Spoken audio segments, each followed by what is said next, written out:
La pyramide, une belle histoire Michelin sur la route du soleil.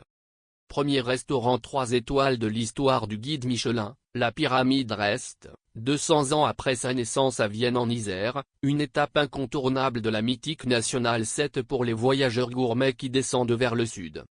Des anciennes maisons comme celle-ci, il n'y en a plus beaucoup, glisse à l'AFP le chef Patrick Henriot, 66 ans, à la tête de ce monument du patrimoine gastronomique français.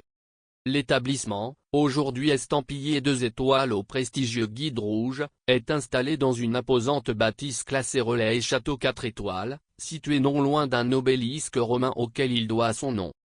La pyramide a bien changé depuis son ouverture en 1822, lorsqu'elle n'était encore qu'une modeste auberge où l'on faisait ripaille. La salle principale, moderne en noir et blanc, est émaillée de jaune, un peu de soleil sur la route du Midi, explique le chef.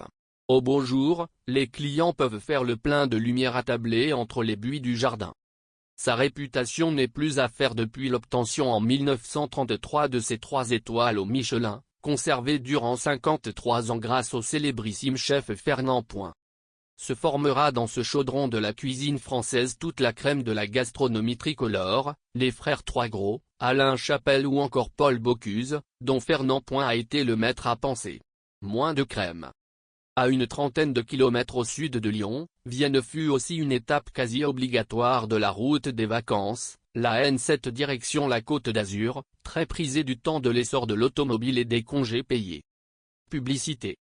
La pyramide devient alors un lieu de mondanité.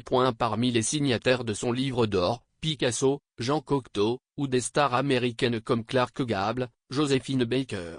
C'est bien la dernière fois que je séjourne à la pyramide. Comment? Le saucisson chaud et délicieux, la truite est rosée, la paix.